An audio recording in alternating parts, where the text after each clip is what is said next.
Hello students, this is Rahul Kumar. Welcome to online classes. वो mathematics पढ़ाऊंगा और आज हम हमारा चैप्टर स्टार्ट करेंगे परसेंटेज प्रतिशतता। देखिए भाई, ये वाला चैप्टर आपकी मैथमेटिक्स का 60 से 70% कवर करता है और आपको ये बिल्कुल अच्छे से समझना है और मैं आपको बिल्कुल ज़ीरो लेवल से लेके चलूँगा। ठीक है भाई, चलिए देखिए, प्रतिशत का मतलब क्या होता है? 100 में से कुछ भाग। यानी मान लो आपके पास 100 रुपये हैं और आपने 20 रुपये खर्च कर दिए। इट मीन्स कि आपने 100 का 20% खर्च कर दिया है।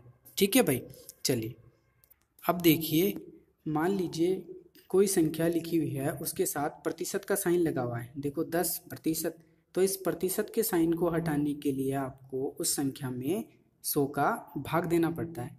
ठीक है, तो आपने भाग दिया 10 में 100 का, तो आपके पास आ गया 1/10। तो ये क्या है? एक भिन्न संख्या है, फ्रैक्शनल वैल्यू। ठीक है भाई, तो यहाँ से आपने एक प्रतिशत वाली संख्या को एक भिन्न संख्या में बदलना सीख लिया है। ठीक है ना। अब देखिए कि कोई संख्या भिन्न संख्या है, उसको प्रतिशत में कैसे बदला जाता है कि आप उस संख्या के गुणा में 100 लिख दो, तो कितना आ गया आपके पास? 20%। समझ गए ना। कोई भी चीज़ अपने आप में 100% होती है। मैंने क्या बोला कि कोई भी चीज़ अपने आप में 100% होती है। अब मान लीजिए कि अपन ने यहाँ पे एक एप्पल लिया है ना, तो ये एक एप्पल है ना, अपने आप में कितना है? 100% है, ये हमने माना है। 100% का मतलब है, देखो 100 और प्रतिशत के साइन को आप हटाओगे तो बट्टा में आप 100 लगा दोगे, तो ये कितना आ गया? एक भाग, जिसको आप इंग्लिश में क्या बोल सकते हो? एक यूनिट। ठीक है भाई, अब आपने क्या किया? इस एप्पल को आधा काट दिया। आपने आधा एप्पल लिया, तो देखो 1/2 एप्पल, आधा एप्पल लिया आपने, तो आधा कितना होता है? 50%। और देखो 50% में 50 और प्रतिशत के आपने साइन हटाया, तो कितना आ गया? बटा में 100, यानी 1/2 भाग। यानी आपने पूरे एप्पल के एक भाग का कितना भाग ले लिया? आधा भाग, 1/2 भाग। समझ गए। अब आपने क्या किया? इस एप्पल को 4 भागों में बांट दिया। समझ गए, यानी आधे का भी आपने आधा ले लिया, तो कितना हो गया? 1/4 भाग ले लिया आपने एप्पल का, तो 1/4 भाग यानी आधे का आधा, यानी 50 का आधा कितना हो जाएगा? 25%। और 25% से सीधा सा मतलब है 1/4 भाग।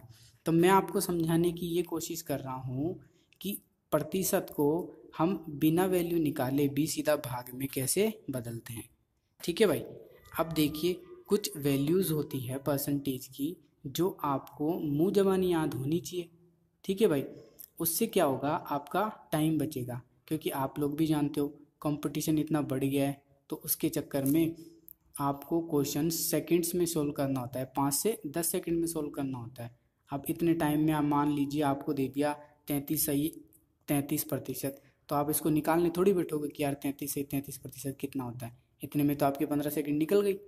समझ गए बात। तो कुछ वैल्यूज़ हैं जो आपको याद होनी चाहिए। मैं आपको ज़्यादा नहीं बताऊंगा, कुछ वैल्यूज़ ही बताऊंगा और उनको निकालने का तरीका भी हम सीखेंगे। ठीक है भाई, चलिए मैंने अभी आपको बताया कि 100% कितना होता है? अपने आप में एक भाग होता है पूरा, है ना। तो देखिए 50% कितना हो जाएगा? 1/2 भाग, सीधा सामने लिख दिया। समझ गए। अब 1/3 भाग का मतलब है कि 100/3, है ना भाई, कि देखो एक भाग 100% है, तो 1/3 भाग कितना हो जाएगा? 100/3%। 100/3% यानी 100 में जब आप 3 का भाग दोगे ना, तो ये आता है 33 सही 1/3%, जिसको आप ऐसे भी लिख सकते हो 33.33%। तो आपको इतना याद रखना है कि 33 सही 1/3% कितना होता है? 1/3 भाग। समझ गए बात। चलिए अब देखिए, अपन ने लिया है कि 1/4 भाग, यानी 1 का चौथाई भाग लिया, तो आप क्या करोगे? 100 में 4 का भाग दे दोगे। दे दिया, तो कितना आता है? 25%। तो हमने यहाँ से सीधा सा मतलब निकाल लिया है कि 1/4 भाग का मतलब होता है 25%। ठीक है, अब देखो आपको ये रटने की ज़रूरत है नहीं है, आप जानते हो कि 25% 1/4 भाग होता है। समझ रहे हो? तो आप चीज़ों को अगर समझोगे तो आपको रटना नहीं पड़ेगा, ठीक है भाई, और आप वैल्यू भी जल्दी निकाल सकते हो। समझ गए? आप देखो 1/5 भाग, यानी आपने 100 में 5 का भाग दे दिया, है ना? 100 में 5 का भाग दिया तो कितना आ गया? 20%। ठीक है भाई।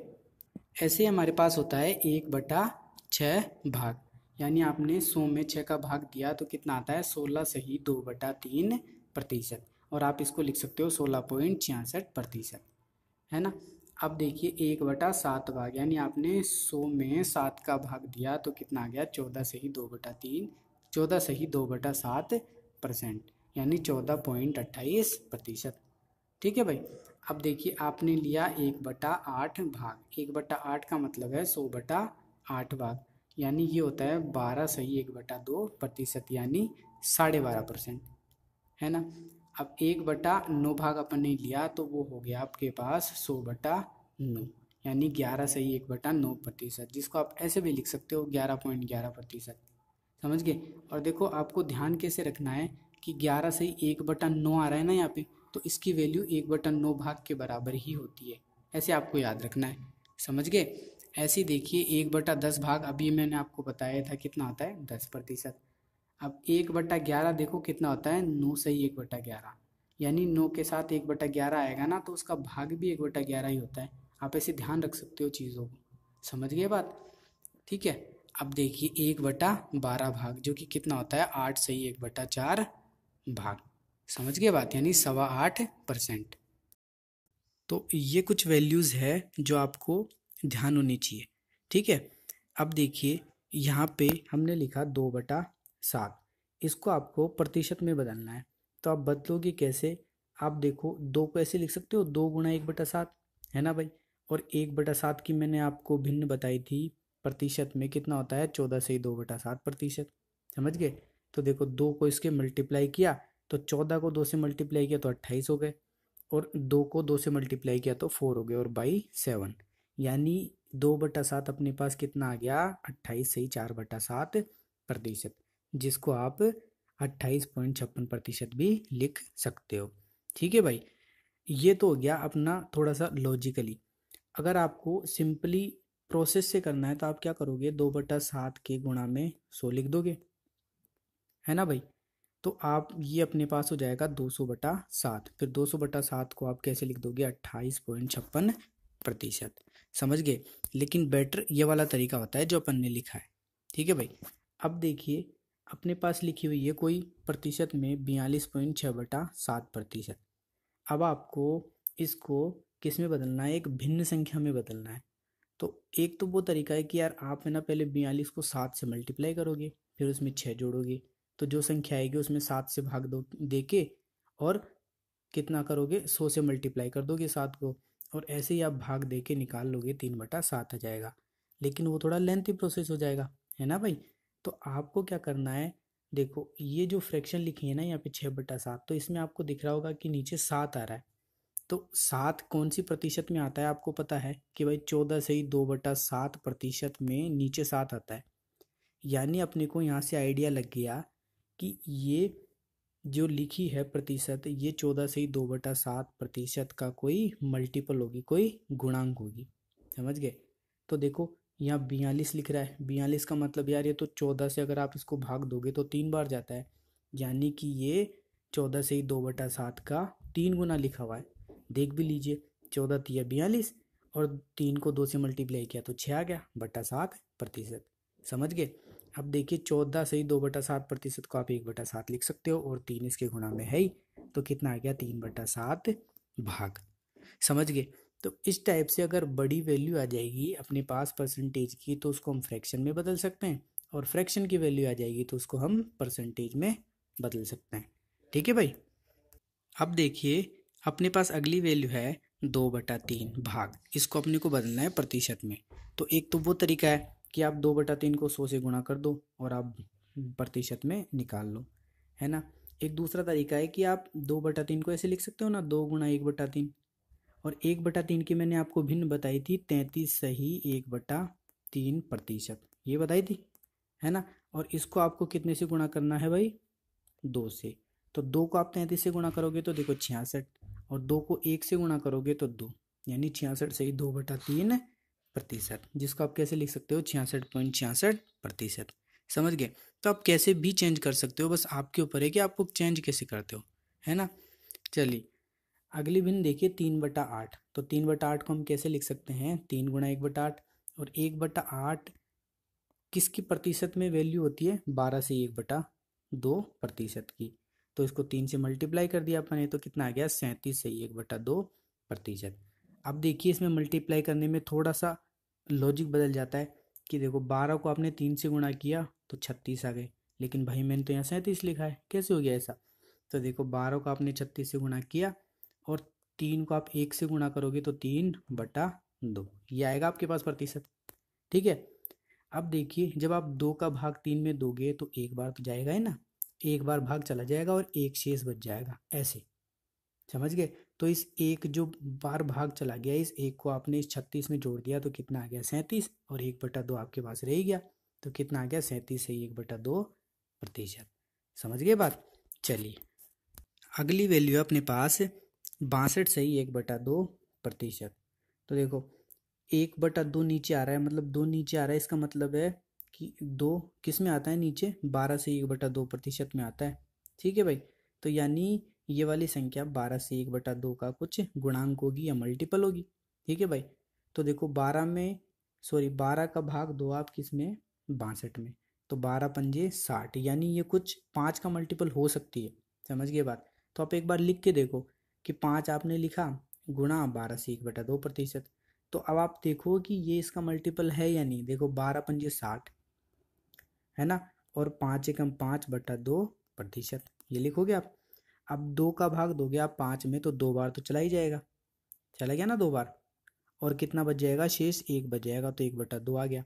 तो इस 2 को आप इस 60 में जोड़ लो तो कितना आ गया 62 से 1/2%। यानी अपन को ये पता चल गया कि ये क्या है, 12 से 1/2 का 5 गुना है। ठीक है, और 12 से 1/2 को मैंने आपको बताया कैसे लिखते हैं हम, 1/8।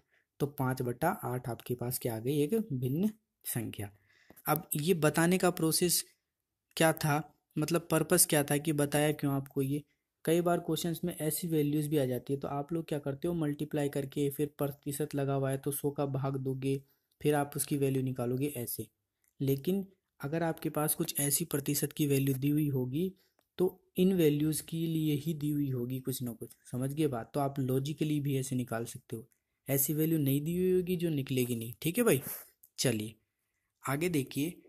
अपन ने लिखा 25% बराबर 1/4, ये मैंने आपको पहले ही बता दिया था। ठीक है भाई, तो देखो जो भी भिन्न संख्या में हर में संख्या लिखी होती है, डिनोमिनेटर में संख्या लिखी होती है, वो संख्या कौन सी होती है, एक मूल संख्या होती है, बेस वैल्यू होती है। समझ गए बात। और इसको हम बोलेंगे 4 भाग या फिर 4 यूनिट। ठीक है ना। अब देखो 4 यूनिट अपने पास है और 4 का 25% कितना होता है, 1। समझ गए बात भाई, 4 का 1/4 तो 1 ही होता है। ठीक है ना। तो इस वाली लाइन का जो मतलब है वो यही है कि अपने पास 4 यूनिट है और उसका 25% कितना है, 1 है। तो यही कॉन्सेप्ट है जो पूरी परसेंटेज में अपने को काम आएगा। ठीक है, ये आपको ध्यान रखना है। चलिए अब हम क्वेश्चंस करते हैं तो उससे आपको और अच्छे से क्लियर हो जाएगा। देखिए पहला क्वेश्चन है अपने पास, 600 रुपये का 20% कितना होगा। देखिए हम बिल्कुल छोटे क्वेश्चन से लेके चलेंगे और हाई लेवल तक जाएंगे। ठीक है भाई, अब आप लोग देखो क्या करते हो क्वेश्चन में, 600 का 20% बोल रहा है तो आप ऐसे लिख दोगे 600 का मतलब गुणा होता है, सब जानते हैं, 20%, ऐसे करोगे तो आपने 2 0 से 2 0 काट दिया और कितना आ गया इसका मान, 120 रुपये, ऐसे करोगे। लेकिन ये चीज़ बिल्कुल सही है आप जो कर रहे हो, लेकिन जब क्वेश्चंस चेंज होगा, थोड़े से क्वेश्चंस लेंथी होंगे तो ये वाला प्रोसेस है ना फेल हो जाता है आपका। समझ गए बात। तो हम क्या करेंगे कि क्वेश्चन में आपको सिर्फ ये देखना है कि प्रतिशत कितना दिया हुआ है। ठीक है भाई, तो यहाँ अपने को 20% दिया हुआ है भाई। अब मैंने आपको बताया था कि 20% कितना होता है, 1/5 होता है, बताया आपको। ठीक है, तो अपन ने लिख दिया 20% बराबर 1/5। तो देखिए कि जो ये हर में संख्या लिखी होती है ये क्या होती है, एक वास्तविक संख्या होती है, एक मूल संख्या होती है। तो हमारे पास कितने यूनिट संख्या है, 5 यूनिट। समझ रहे हो बात, समझना लाइन को, कि मैं बोल रहा हूँ कि अपने पास 5 यूनिट है और 5 यूनिट का 20% कितना है, 1 यूनिट है। समझ गए। लेकिन सवाल में बोल रहा है कि भाई आपके पास तो 600 रुपये, आप 5 यूनिट क्यों मान रहे हो। समझ गए बात। तो 5 यूनिट का मान आपको कितना दे रखा है, 600 रुपये। तो 1 यूनिट का कितना हो जाएगा, 600/5, जो कितना आ जाएगा, 120 रुपये। और आपको निकालना क्या है, 5 यूनिट का 20% यानी 1 यूनिट आपको निकालना है। तो आपने 1 यूनिट तो ये निकाला है, कितना आ गया, 120 रुपये। समझ गए बात। अब ये वाला प्रोसेस थोड़ा सा अजीब लग रहा होगा आपको, लेकिन नेक्स्ट क्वेश्चन में आप देखिए बिल्कुल आपको क्लियर हो जाएगा कि हम कर क्यों रहे हैं ऐसा। देखिए नेक्स्ट क्वेश्चन है, किसी संख्या का 14/2/7% 90 रुपये है, तो संख्या ज्ञात कीजिए। तो देखो मैंने आपको क्या बताया कि आपको सिर्फ प्रतिशत देखना है कितना दिया हुआ है। तो 14/2/7% कितना होता है भाई, 1/7, ये मैंने आपको बताया। यानी अपने पास 7 यूनिट था मान, ठीक है, अपने पास जो संख्या थी वो कितनी थी, 7 यूनिट। और 7 यूनिट का 14/2/7% यानी 1 यूनिट कितना दे रखा है, 90 रुपये। क्वेश्चन में बोला हुआ है कि किसी संख्या का 14/2/7% कितना है, 90 रुपये। लेकिन हमारे पास तो 7 यूनिट है और 7 यूनिट का 14/2/7% यानी 1 यूनिट। तो 1 यूनिट का मान दिया हुआ है 90 रुपये और आपको निकलवा क्या रहा है, संख्या। तो संख्या कितनी मानी है आपने, 7 यूनिट। तो 7 यूनिट का मान कितना हो जाएगा, 90 × 7 = 630 रुपये। देख लो बिल्कुल ईजी है ना, समझ गए बात। अगला क्वेश्चन देखिए कि अपन ने बोला कि किसी संख्या के 6/7 का 30% 720 रुपये के बराबर है, तो संख्या ज्ञात कीजिए। देखिए किसी संख्या का 6/7 लिख दिया, का 30% किसके बराबर है, 720 के। तो ये वाला क्वेश्चन आप सीधा कैसे निकाल सकते हो, संख्या बराबर कितनी आ जाएगी, 2800 रुपये। ठीक है भाई। चलिए अब हम नेक्स्ट क्वेश्चन पे चलते हैं। देखिए अपना क्वेश्चन है, किसी संख्या के 25% में उसी संख्या को जोड़ने पर 1450 रुपये प्राप्त होता है, तो संख्या ज्ञात कीजिए। देखो क्वेश्चन आपको जैसा दिया हुआ है ना, बिल्कुल आपको वैसा वैसा करना है। कि पहले मैंने आपको बताया कि आपको प्रतिशत की वैल्यू उठानी है। तो 25% यानी कितना होता है, 1/4। तो जो हर में संख्या लिखी होती है आपको उसको संख्या मान लेना है। तो भाई हमारे हिसाब से तो संख्या कितनी है, 4 यूनिट मान लिया अपन ने। और देखिए क्वेश्चन में क्या बोला हुआ है, किसी संख्या के यानी 4 यूनिट के 25%, 4 यूनिट के 25% यानी 1 यूनिट को उसी संख्या में जोड़ने पर, यानी 1 यूनिट को 4 यूनिट में जोड़ने पर तो कितना आ गया, 5 यूनिट। समझ गए बात। जोड़ने पर 1450 रुपये प्राप्त होता है। लेकिन भाई हमने हमारे हिसाब से किया तो 5 यूनिट आया है। 5 यूनिट का मान कितना दे रखा है, 1450 रुपये। तो 1 यूनिट का मान कितना हो जाएगा, 1450/5, तो कितना आ गया, 290 रुपये। और आपसे संख्या पूछ रहा है, तो संख्या तो भाई हमने 4 यूनिट मानी थी। तो 4 यूनिट का मान कितना हो जाएगा, 4 × 290 यानी 1160 रुपये। समझ गए कि जैसे जैसे आपको क्वेश्चन बोल रहा है वैसे वैसे ही करना है अटेम्प्ट। चलिए नेक्स्ट क्वेश्चन मैं आपको बताता हूँ तो और अच्छे से आपको क्लियर हो जाएगा।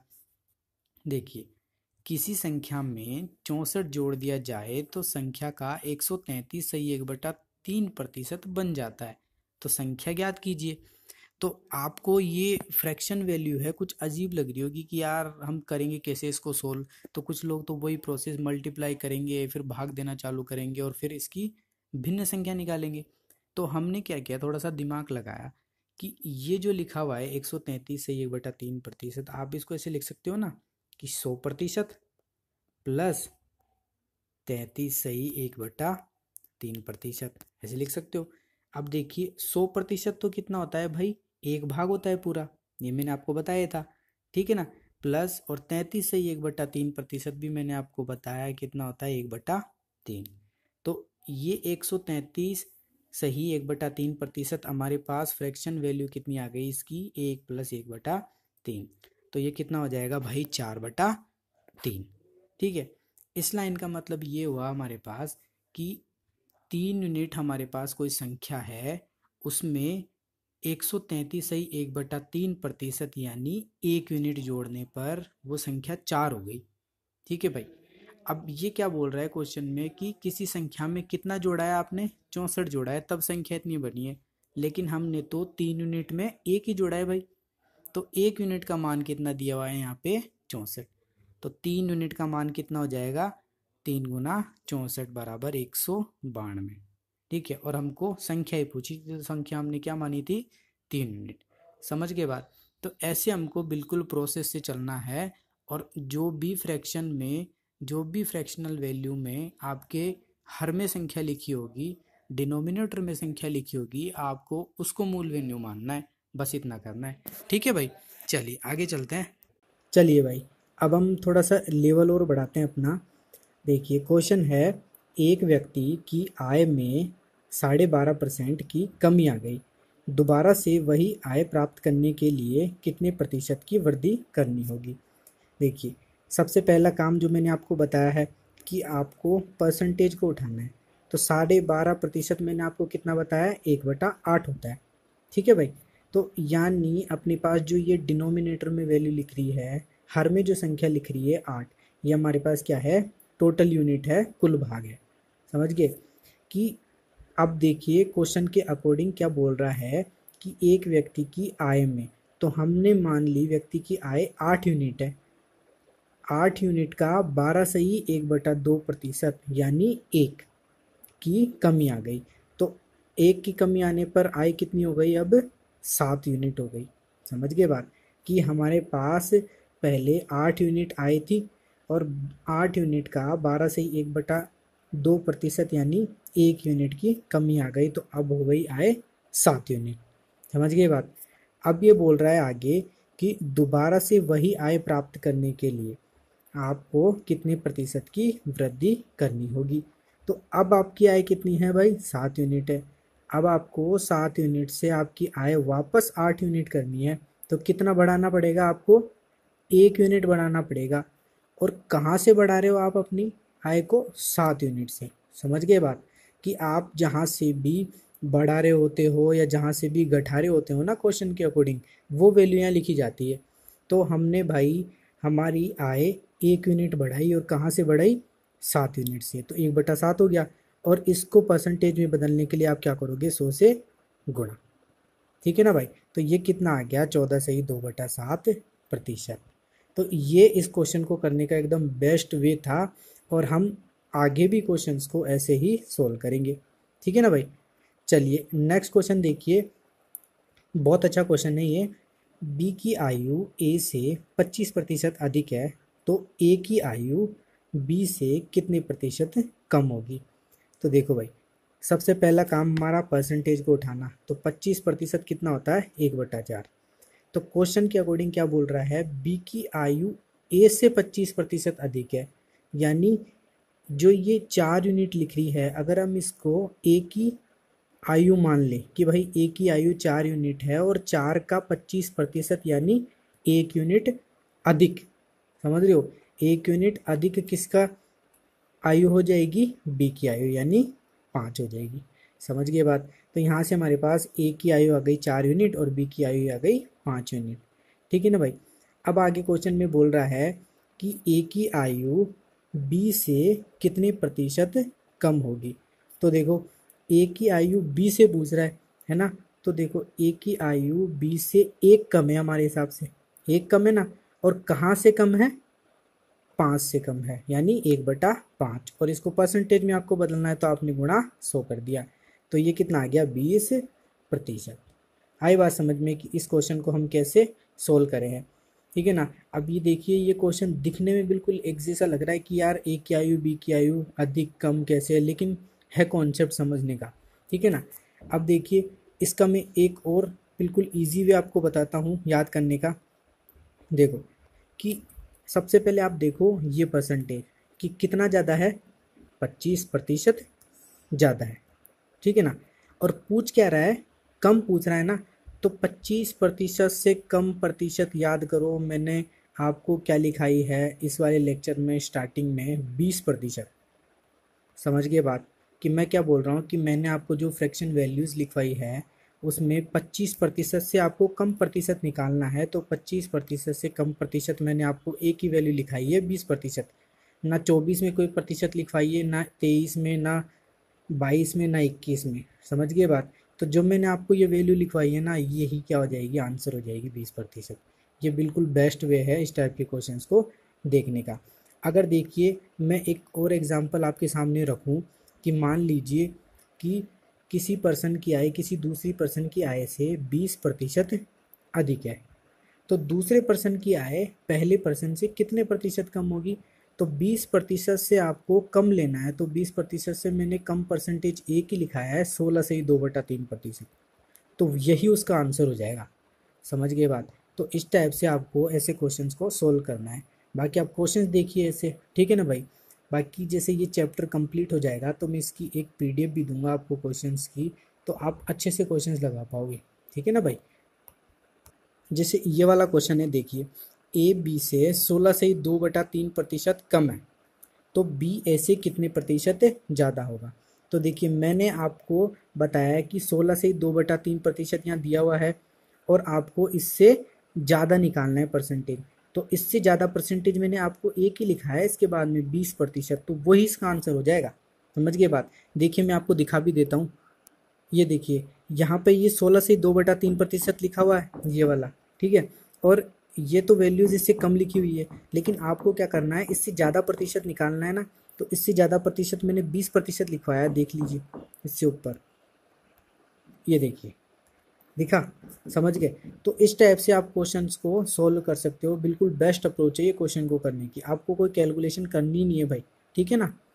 बाकी जिनको समझ में नहीं आया है उनको मैं प्रोसेस से भी बता देता हूँ। देखिए सबसे पहले हम उठाएंगे परसेंटेज को, 16 से ही 2/3% यानी 1/6। अब क्वेश्चन देखिए, ए बी से 16 से 2/3% कम है, बी से कम है ना, यानी हम बी का मान ले 6 यूनिट है, तो 6 यूनिट का 16 से ही 2/3% यानी 1 यूनिट कम है। कौन? ए, यानी 5 यूनिट हो गया है। ठीक है ना भाई? अब क्वेश्चन में बोल रहा है कि बी ए से कितने प्रतिशत ज़्यादा है। तो देखो बी ए से कितना ज़्यादा है, 1 ज़्यादा है। और कहाँ से ज़्यादा है? 5 से ज़्यादा है ना, तभी तो जाके 6 हुआ। समझ गए बात? तो 1/5 हो गया ये, और इसको परसेंटेज में बदलने के लिए आपने 100 से गुणा कर दिया, तो कितना आ गया आपका आंसर? 20%। समझ गए? तो ये इस क्वेश्चन को करने का एकदम बिल्कुल बेसिक मेथड था। नेक्स्ट क्वेश्चन देखिए, ए बी का 40% है, बी सी से 20% अधिक है, तो ए सी से कितने प्रतिशत कम या ज़्यादा होगा? देखिए 40% पहले हमने फ्रैक्शन उठाया, तो 40% की वैल्यू होती है 2/5। ठीक है ना भाई? अब देखिए क्वेश्चन में बोल रहा है कि ए बी का 40% है, यानी जो बी है वो अगर 5 यूनिट मान लूँ, तो 5 यूनिट का 40% यानी 2 यूनिट। कौन है? ए है। समझ गए बात? कि हमारे पास ए अनुपात बी आ गया 2/5। ये पहला काम हो गया हमारा। अब आगे देखिए, बी सी से 20% अधिक है, तो 20% 1/5 हो गया। तो देखिए सी से अधिक है ना बी, यानी अगर सी को मैं 5 यूनिट मान लूँ, तो 5 यूनिट का 20% यानी 1 यूनिट अधिक है सी, जो कि कितना हो जाएगा? 6। सॉरी बी है ना, कितना हो जाएगा? 6। तो यहाँ से हमारे पास बी और सी का अनुपात कितना आ गया? 6:5। ठीक है ना भाई? अब देखिए कॉन्सेप्ट यहीं से स्टार्ट होता है। ये कॉन्सेप्ट आपको रेशियो एंड प्रोपोर्शन में बताया जाता है, बट इसमें रिक्वायरमेंट है तो मैं आपको बताता हूँ। देखिए आपको यहाँ दिख रहा होगा कि यहाँ बी की वैल्यू 5 यूनिट है और यहाँ पे 6 यूनिट है रेशियो में, है ना। तो ये दोनों तो अलग अलग है भाई, तो आपको इन दोनों को है ना इक्वल बनाना पड़ेगा। ठीक है ना। अब आपको इक्वल बनाने के लिए क्या करना पड़ता है? देखिए कि इन दोनों को अपोजिट संख्याओं से मल्टीप्लाई कर दो, यानी इस वाले 5 को आप 6 से मल्टीप्लाई कर दो, और इस वाले 6 को आप 5 से मल्टीप्लाई कर दो। तो देखो यही किया है हमने, 5 गुना 6, 6 गुना 5, यानी बी का मान हो गया 30। अब देखिए अगर आप इस वाले बी में 6 से मल्टीप्लाई कर रहे हो, यानी ए में भी आपको 6 से मल्टीप्लाई करना पड़ेगा ना, क्योंकि रेशियो तो समान ही चलता है। ठीक है ना भाई? तो आपने 2 में 6 से मल्टीप्लाई कर दिया। समझ गए बात? अब जो ये दूसरा वाला ये बी है 6 यूनिट है, इसमें आपने 5 से मल्टीप्लाई किया है। ये देखो 5 से मल्टीप्लाई किया है, इट मीन्स आपको सी में भी 5 से मल्टीप्लाई करना पड़ेगा। तो कितना हो गया? 5 गुना 5, ठीक है ना। तो यहाँ से अपने को पता चल गया कि ए का मान कितना आ जाएगा, 6 दूनी 12, बी का मान आ जाएगा 5 6 30 और सी का मान आ जाएगा 5 25। अब क्वेश्चन में बोला हुआ है कि ए बी से कितने प्रतिशत कम या ज़्यादा है। तो सी से कितने प्रतिशत ज़्यादा है या कम है ये अपने को देखना है, ठीक है ना भाई। तो सी से ए कितना कम है भाई, 13 कम है, देख लो, है ना। 13 कम है और कहाँ से कम है, 25 से कम है। तो 13/25 हो गया गुणा 100, तो ये आपके पास आ गया 52%। ठीक है, तो ऐसे आप क्वेश्चंस को सोल्व कर सकते हो। चलिए एक और छोटा सा हम क्वेश्चन लेते हैं। ए बी से 6 गुना बड़ा है, तो बी ए से कितना प्रतिशत कम है। लग रहा तो बिल्कुल इजी सा क्वेश्चन है, लेकिन करने में कई बार आप गलती भी कर देते हो, ठीक है। और देखिए ये मैं बिल्कुल बेसिक लेवल से आपको लेके चल रहा हूँ और इससे भी हाई लेवल पे हम जाएंगे, लेकिन बेसिक लेवल से जाने का रीज़न ये है कि जिनको कुछ नहीं आता बच्चों को, उनको भी तो समझ में आए, ठीक है ना भाई। तो थोड़ा पेशेंस रखना, हम हाई लेवल पे भी चलेंगे, ठीक है। तो क्वेश्चन हमारा है कि ए बी से 6 गुना बड़ा है, बी से बड़ा है ना 6 गुना। तो देखिए हमने बी को 1 मान लिया, तो यानी 1 का 6 गुना बड़ा है। तो 6 और 1 कितना हो गया, 7, वो कि क्या दे रखा है हमने को, ए। ठीक है भाई, तो यहाँ से ए अनुपात बी अपने को पता चल गया 7:1 है। तो देखिए क्वेश्चन में आगे बोल रहा है कि बी ए से कितना प्रतिशत कम है। तो बी कम है ना किससे, ए से, कितना कम है, 6 कम है। ठीक है भाई, तो 6 कम है और कहाँ से कम है, ए से। ए कितना दे रखा है अपने को, 7, और आपको इसको परसेंटेज में बदलने के लिए 100 से गुणा करना पड़ेगा। तो आपके पास ही कितना आ जाएगा, 85.71%। ठीक है भाई, तो ये थी आज की हमारी क्लास। आई होप आपको समझ में आई होगी। जिनको भी वीडियो से रिगार्डिंग कोई भी डाउट है वो प्लीज़ कमेंट बॉक्स में कमेंट करके बताएं। मिलते हैं नेक्स्ट क्लास में। Okay, bye bye, thank you, keep watching.